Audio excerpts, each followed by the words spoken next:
नमस्कार मित्रों, क्या आपने कभी खुद से यह सवाल पूछा है, मैं कौन हूँ? ये एक साधारण प्रश्न नहीं, बल्कि वो रहस्यमयी दरवाजा है जो आपकी असली पहचान तक पहुँचने का रास्ता दिखाता है। क्या आप ये शरीर हैं जो एक दिन समाप्त हो जाएगा, या फिर ये 5 इंद्रियां जो हमें इस संसार का अनुभव कराती है? क्या आप मन है जो हर पल बदलता रहता है, या बुद्धि जो तर्क करती है? आपने कभी सोचा है, जब आप कहते हैं मेरा शरीर, तो इसका अर्थ क्या हुआ? ये कि आप शरीर के मालिक हैं, न कि शरीर। तो फिर आप कौन हैं? चलिए इसे समझने के लिए एक पल रुकते हैं। कल्पना कीजिए आप गहरी नींद में हैं।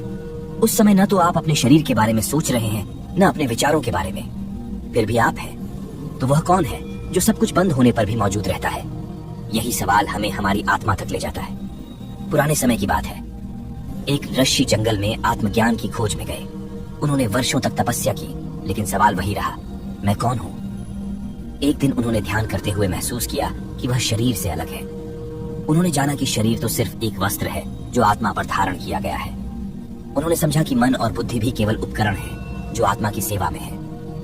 यह समझने के लिए जरूरी है कि हम बार बार इस प्रश्न पर ध्यान दें। एक बार आंख बंद करके खुद से पूछें, मैं कौन हूँ? क्या मैं वो विचार हूँ जो अभी मेरे दिमाग में चल रहा है? नहीं, क्योंकि ये विचार हर पल बदलते रहते हैं। तो फिर क्या मैं वो भावनाएं हूँ जो मुझे प्रभावित करती हैं? नहीं, क्योंकि वे भी स्थायी नहीं हैं। इस सवाल का जवाब तभी मिलेगा जब हम अपनी चेतना के गहरे स्तरों में प्रवेश करेंगे। आत्मा को जानने के लिए हमें ध्यान करना होगा। रोज सुबह ब्रह्म मुहूर्त में कुछ पल शांत बैठे, गहरी सांस लें और खुद से यह सवाल पूछें। शुरुआत में कुछ नहीं दिखेगा, मन भटकने लगेगा, लेकिन धीरे धीरे एक दिन ऐसा आएगा जब सब कुछ स्पष्ट होगा। विज्ञान भी अब यह मानने लगा है कि चेतना मस्तिष्क और शरीर से परे है। न्यूरोसाइंस कहता है कि हमारे विचार और भावनाएं मस्तिष्क की गतिविधियां हो सकती हैं, लेकिन चेतना एक अलग आयाम है। ध्यान के माध्यम से हम इस चेतना को महसूस कर सकते हैं। आत्मा को समझने के लिए आपको खुद को बाहरी पहचान से अलग देखना होगा। गीता में श्री कृष्ण कहते हैं, तुम न यह शरीर हो न यह मन, तुम तो शुद्ध आत्मा हो। जब आप यह समझ जाते हैं तो आपके जीवन में एक अद्भुत परिवर्तन होता है। कल्पना कीजिए कि आप एक आकाश है। आपके भीतर बादल आते हैं और चले जाते हैं। ये बादल आपके विचार और भावनाएं हैं, लेकिन आकाश हमेशा स्थिर रहता है। ये आकाश ही आपकी आत्मा है। इसे कोई हिला नहीं सकता, इसे कोई बदल नहीं सकता। अब सवाल है, इस सत्य को अपने जीवन में कैसे लाएं? सबसे पहले रोज ध्यान करें। यह ध्यान केवल बैठने का अभ्यास नहीं, बल्कि आत्मा के साथ जुड़ने का माध्यम है। दूसरे, दिन में कुछ पल निकालें और खुद से यह सवाल करें, मैं कौन हूँ? ये सवाल आपको हर दिन गहराई में ले जाएगा। जीवन में जितनी भी समस्याएं हैं, उनका समाधान इसी प्रश्न में छिपा है। क्योंकि जब आप जान जाते हैं कि आप आत्मा हैं, तो आपको पता चलता है कि बाहरी दुनिया की घटनाएं केवल एक नाटक है। असली आनंद और शांति आपकी आत्मा में ही है। बहुत समय पहले की बात है। हिमालय की तलहटी में एक छोटा सा गांव था, जहां लोग प्रकृति के साथ शांति से जीवन व्यतीत करते थे। उसी गांव में रहने वाले एक युवा का नाम था आर्यन। आर्यन बचपन से ही बहुत जिज्ञासु था। उसने हमेशा दुनिया और अपने अस्तित्व के बारे में गहरे सवाल पूछे। उसका सबसे बड़ा सवाल था, मैं कौन हूँ? वह जब भी अपने माता पिता, गांव के बुजुर्गों या गुरुकुल के शिक्षकों से यह सवाल पूछता, वे उसे अलग अलग जवाब देते। कोई कहता, तुम इस शरीर हो, तो कोई कहता, तुम अपने कर्म हो। लेकिन आर्यन को ये जवाब संतोषजनक नहीं लगते। उसे हमेशा लगता कि इन जवाबों के पीछे कोई गहरी सच्चाई छिपी है जिसे कोई समझा नहीं पा रहा। एक दिन आर्यन ने तय किया कि वह अपने इस सवाल का उत्तर खोजने के लिए गांव छोड़ देगा। उसने अपनी यात्रा शुरू की और हिमालय की ओर निकल पड़ा। रास्ते में उसे तरह तरह के लोग मिले, कुछ साधु, कुछ व्यापारी और कुछ तपस्वी, लेकिन किसी के पास उसके सवाल का स्पष्ट जवाब नहीं था। अपनी यात्रा के दौरान आर्यन एक पर्वत की चोटी पर स्थित एक आश्रम पहुंचा। वहां एक योगी ध्यान में लीन थे। आर्यन ने उनके पास जाकर अपना सवाल पूछा, महात्मा जी, मैं कौन हूँ? योगी ने अपनी आंखें खोली और मुस्कुराते हुए कहा, बेटा, यह सवाल जितना सरल है उतना ही गहरा। इसका उत्तर तुम्हें अपने भीतर खोजने की जरूरत है। योगी ने आर्यन को ध्यान का अभ्यास करने की विधि सिखाई और कहा, जब तुम अपने विचारों से परे जाकर शांत हो जाओगे, तब तुम्हें उत्तर मिलेगा। आर्यन ने ध्यान करना शुरू किया, लेकिन जैसे ही वह ध्यान में बैठता, उसका मन भटकने लगता। उसे कभी अपने घर की याद आती, कभी अपने सवाल का उत्तर जानने की अधीरता उसे परेशान करती। योगी ने उसे समझाया, तुम्हारा मन एक चंचल बंदर की तरह है। इसे शांत करना आसान नहीं, लेकिन असंभव भी नहीं। धैर्य रखो। ध्यान की कठिनाइयों के बीच आर्यन ने महसूस किया कि उसे अपने सफर को आगे बढ़ाना चाहिए। वह आश्रम छोड़कर नीचे की ओर चल पड़ा। रास्ते में उसे एक व्यापारी मिला जो बहुत धनी था।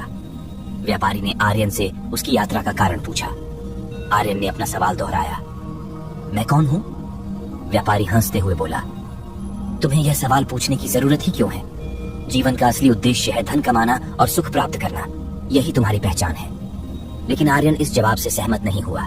उसने व्यापारी से पूछा, अगर धन ही सब कुछ है तो आप इतने असंतुष्ट क्यों लगते हैं? आपके पास तो सब कुछ है, फिर भी आपको शांति क्यों नहीं?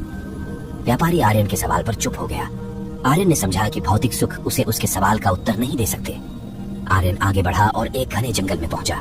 वहां उसने एक तपस्वी को देखा जो अकेले ध्यान में लीन था। तपस्वी की आंखों में गहरी शांति थी। आर्यन ने उनके पास जाकर वही सवाल पूछा।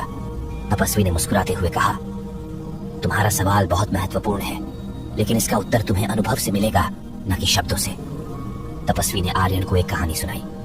बहुत समय पहले एक राजा था जो अपने राज्य के हर कोने में यही सवाल पूछता फिरता था, मैं कौन हूँ? एक दिन उसे एक साधु ने कहा, तुम केवल अपने शरीर या मन नहीं हो, तुम वह आत्मा हो जो सब कुछ देखती है, लेकिन इसे जानने के लिए तुम्हें अपनी सभी धारणाओं को छोड़ना होगा।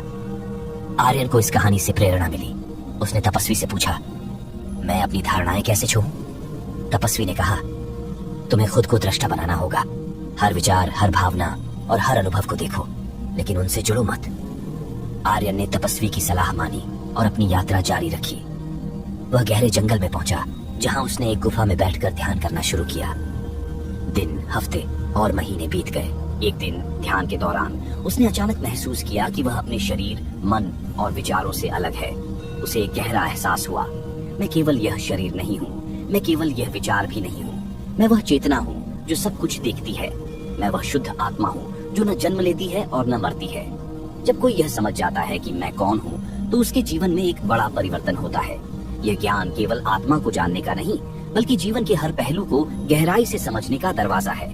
आत्मबोध के बाद अगला प्रश्न स्वाभाविक रूप से आता है, हम यहाँ क्यों हैं? हमारा मुख्य उद्देश्य क्या है?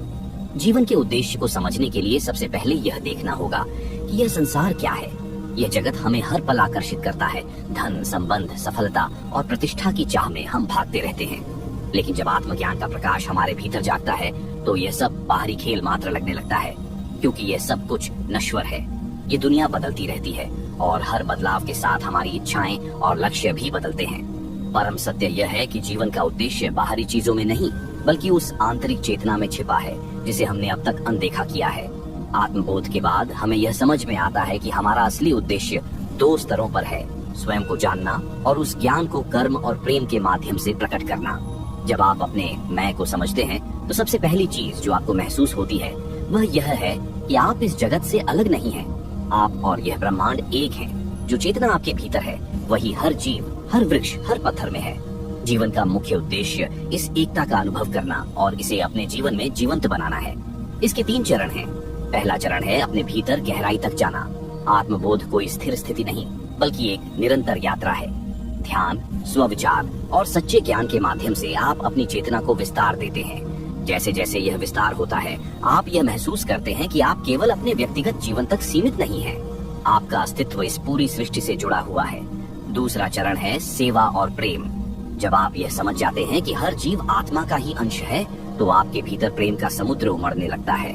यह प्रेम केवल किसी व्यक्ति, परिवार या मित्रों तक सीमित नहीं रहता, यह अनंत हो जाता है। आप यह महसूस करते हैं कि हर प्राणी आपके ही जैसे हैं, आत्मा का अंश, शुद्ध चेतना। इस प्रेम को प्रकट करने का सबसे सुंदर माध्यम सेवा है। सेवा का अर्थ है बिना किसी स्वार्थ के दूसरों की भलाई करना। जब आप सेवा करते हैं, तो आप अपने अस्तित्व के असली उद्देश्य को पूरा कर रहे होते हैं। तीसरा और अंतिम चरण है अपने जीवन को सत्य, प्रेम और करुणा का माध्यम बनाना। जीवन का उद्देश्य केवल स्वयं की मुक्ति नहीं, बल्कि दूसरों को भी इस सत्य की ओर ले जाना है। जब आप अपने जीवन को एक उदाहरण बनाते हैं, तो लोग आपसे प्रेरणा लेते हैं।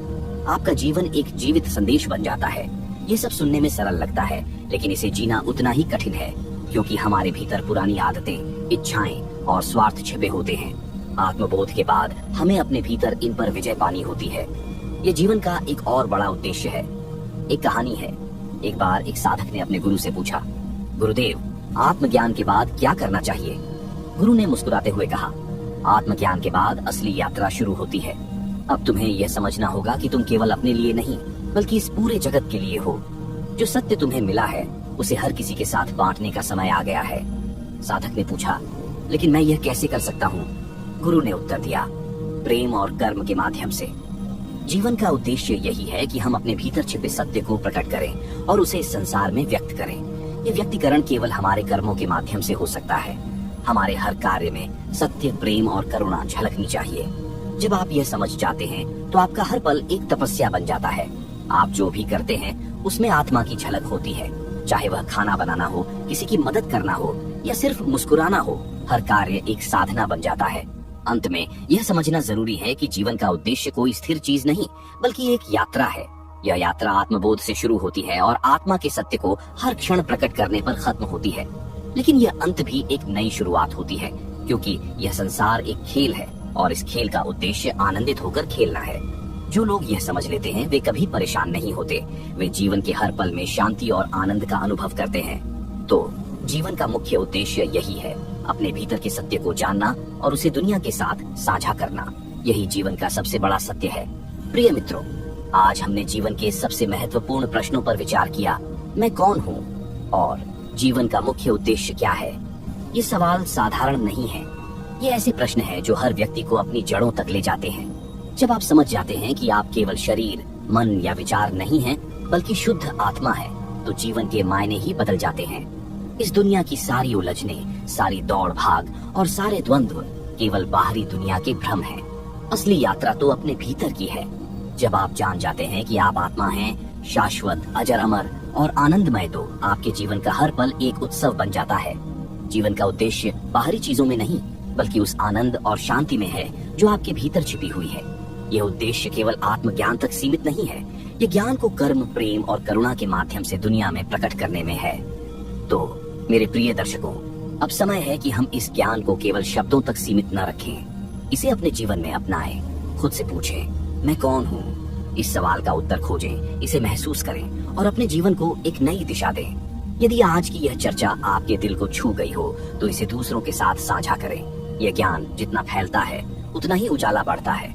और हाँ, हमारे चैनल को सब्सक्राइब करें ताकि हम आपको ऐसी और गहन विषयों पर विचार करने का अवसर दे सकें। अंत में यही कहूंगा, आपकी आत्मा शुद्ध, असीम और दिव्य है। इसे जानें, इसे स्वीकारें और इसे पूरी दुनिया के साथ साझा करें। मैं आपको 5 मिनट का वो मंत्र दे रहा हूँ, जिसके माध्यम से मैं कौन हूँ यानी स्वयं को पहचानने में आसानी होगी। और इस मंत्र के माध्यम से आप अंदर के सभी प्रश्नों को बड़े आसानी से ब्रह्म मुहूर्त के समय ध्यान में बैठकर अनुभव कर सकते हैं।